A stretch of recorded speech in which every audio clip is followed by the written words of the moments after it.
Hello, I'm the Angry Spork, taking issue with Batman Huntress' cry for blood.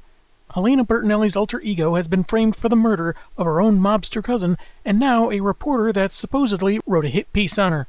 After a fight with Batman and Nightwing goes worse than you would think, she narrowly escapes, only to find help in the Question. Kicking someone unconscious is a funny way of helping, but you takes what you can get, I suppose.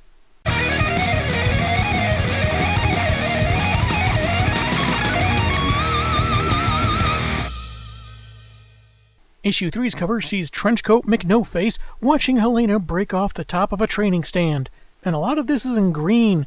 Considering it's dated in August, that's either really late for St. Patrick's Day or really early. So much to learn, if she is to survive. Her algebra teacher told her the same thing, hoping she'd think she'd need it in everyday life. We begin with Helena, awake, bruised, sporting a black eye and a mild laceration, narrating the events of last issue, and that really, honestly, shooting bats was a total accident. Nevertheless, she's keeping that gift basket from the Penguin. He really went all out. She was brought by the Butterfly to this cabin in Canada, so explained by Richard Dragon, who gives her some green tea, with apple blossom and honey, loaded with antioxidants to clear her head. During this time, pre-New 52, Richard was a martial arts hero created by Denny O'Neil and Jim Barry. He had his own ongoing, where he palled around with Lady Shiva and Bronze Tiger, before retiring into the woods to mentor heroes that sought him out, or were dropped on his doorstep unconscious in this case. It's as he's stitching up her costume that Helena demands to know what's going on, having lost all tolerance to playing around. That's when the Question arrives with firewood and a face.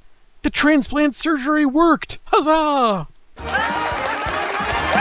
As Bertinelli sits down, the sensei and pupil discuss dinner, how their guest is probably still groggy and rather ticked off, and that her situation for the Question is like looking in a mirror. They go on like she's not even there, even about how Question hasn't seen his last girlfriend for 3 years, as she's moved on, so yeah, it's over. But Helena just wants to know what she's doing here. Richard steps outside a moment, and Q-Man goes to his coat, opens a compartment on his belt, and presents a flesh-colored mask. He tells Helena they both know the world through rage, violence, and the use of masks to hide from themselves as well as others. He confirms, oddly, that he was the Question, and I'm not sure why he's using past tense while still using the identity, but also reveals his real name, Vic Sage, as they shake hands. And she introduces herself, even though he already knew who she was. Unless that kick to the head last issue made her forget, in which case, this is going to get even more awkward.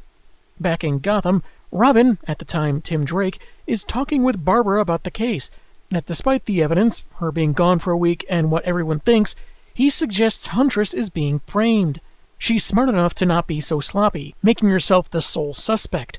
As he begins to leave, saying that they have to find the truth, Babs says Bertinelli's not entirely sane, but the Boy Wonder retorts the same could be said of Batman. Why, you're the very model of sanity.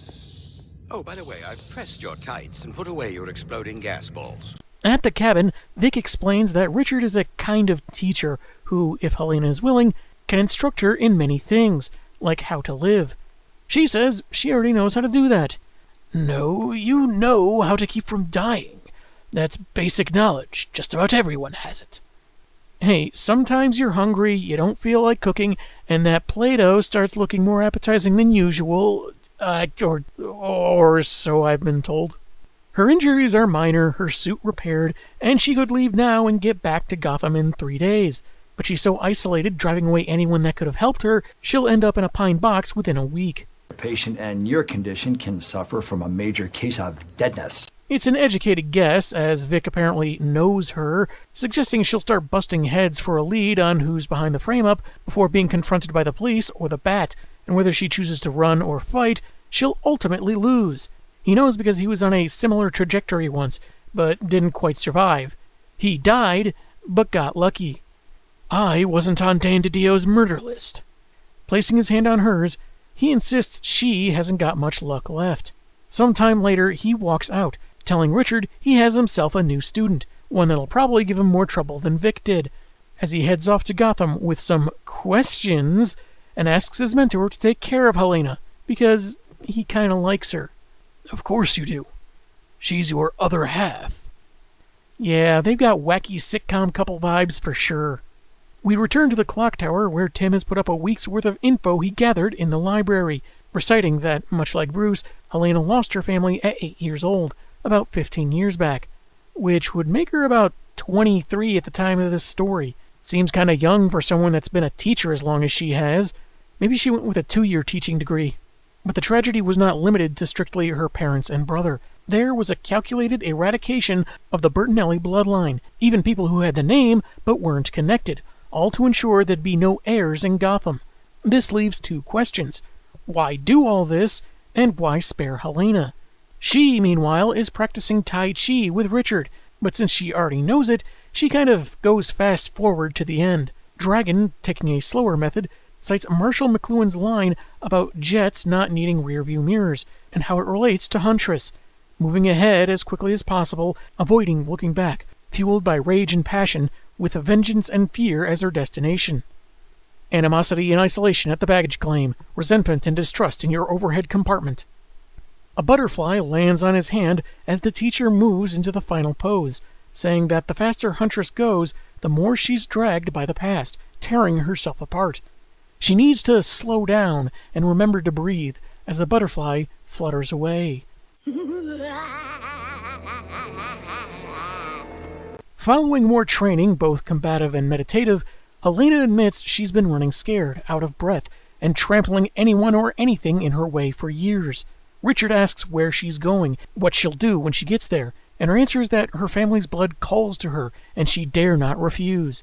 Though holding up her costume, she says she scares her, seeming to mean her alternate identity, who was stronger than her civilian self, fearless, but Richard notes that she's a killer who kept her from breathing. Crime fighter apnea? She can't walk away, and her mentor says it wouldn't work, but that she needn't be someone else, or be the Huntress. She already is the Huntress.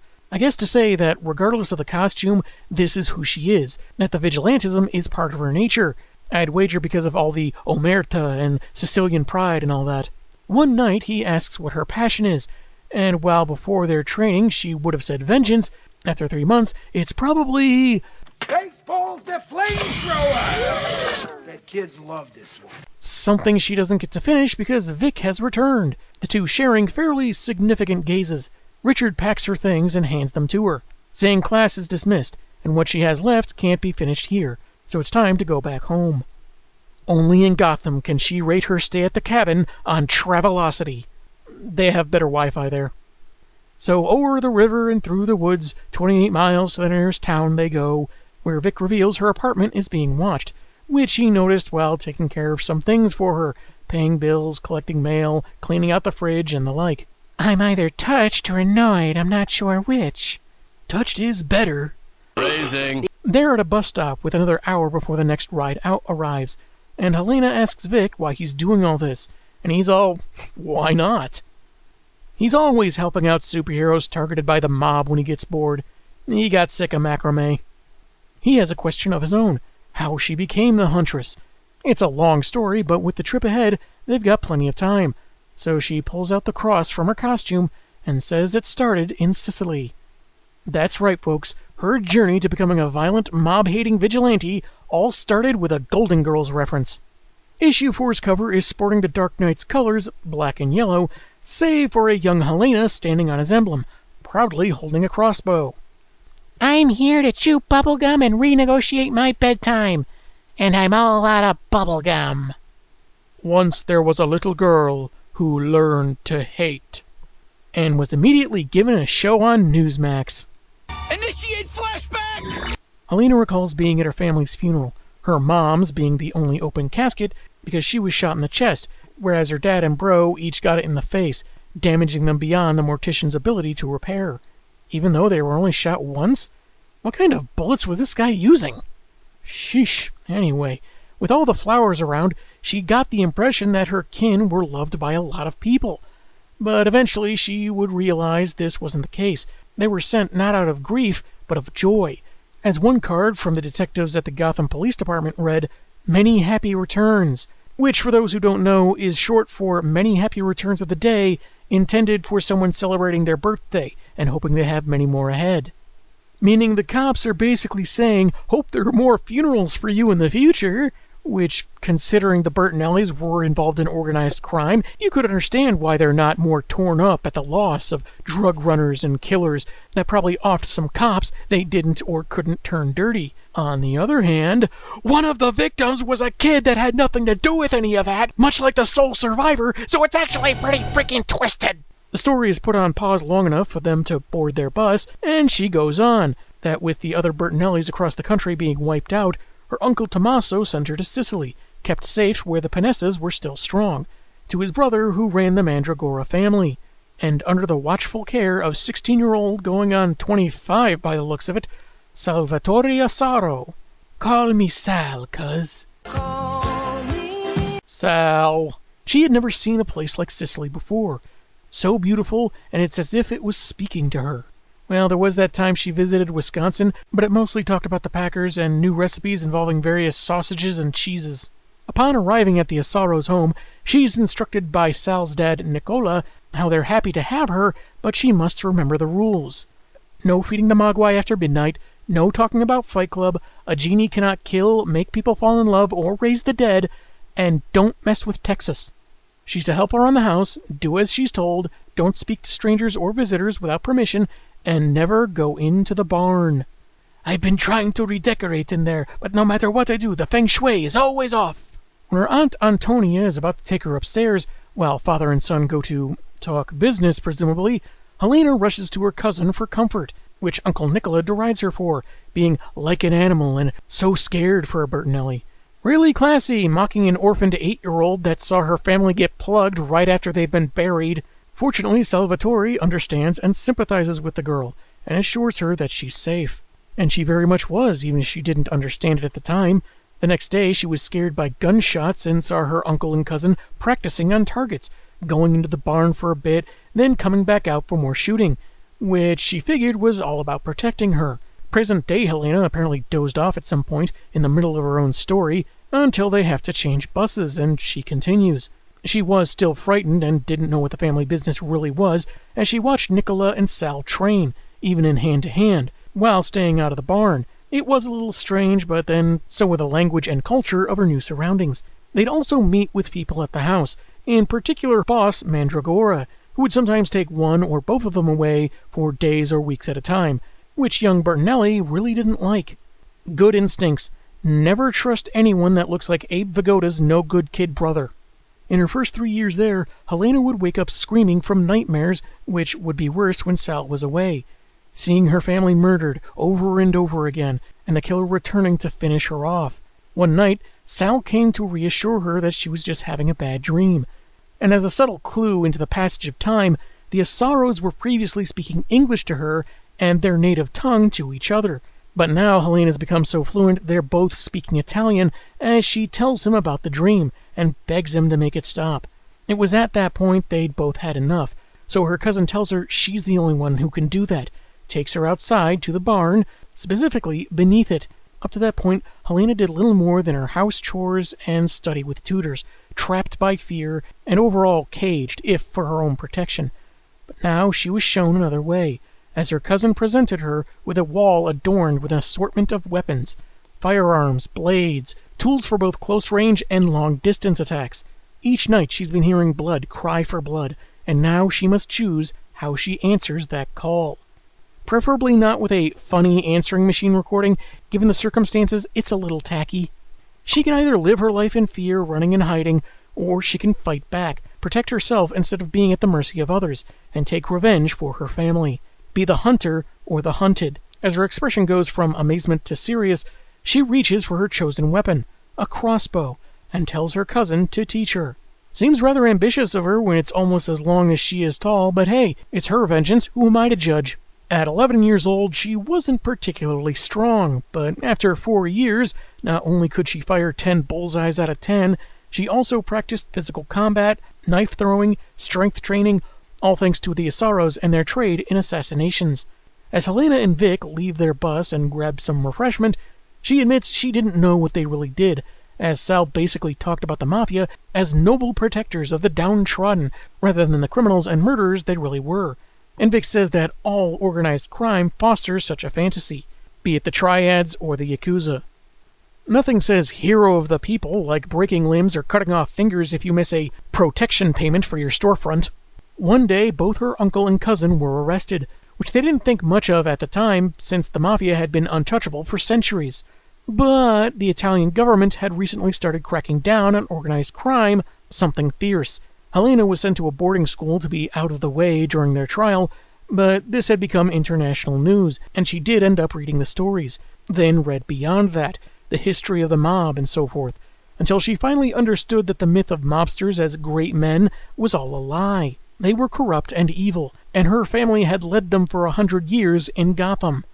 Though I have to admit, that giant Fudgy the Whale cake they made for the centennial celebration was delicious. When she was 16, she returned to Gotham at the behest of her uncle Tommaso, where Junior Galante was having a Christmas party.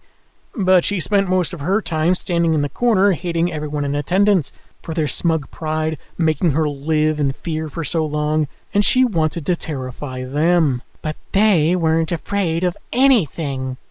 Smash cut 2.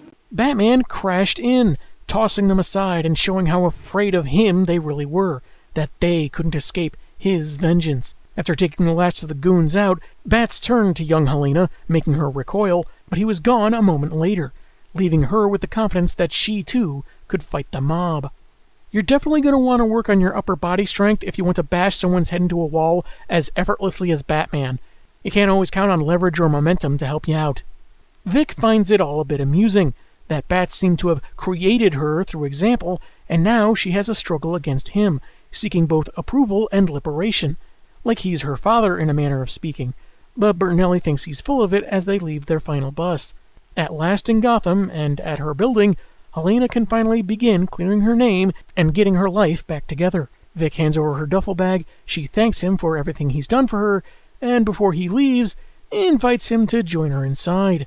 But once they get to her apartment, and she opens a very large door, they find Batman standing in the dark. It's about time you got home. I've been standing here for 2 weeks. You know how boring it is when you don't have clay monsters or psychotic quizmasters to punch in the face. Now that we've gotten the bulk of Huntress's backstory, there's just a matter of proving her innocence, if Bats will let her. Tune in next week to see how well, or not, this all coalesces for her. I'm the Angry Spork, and man, have I got issues.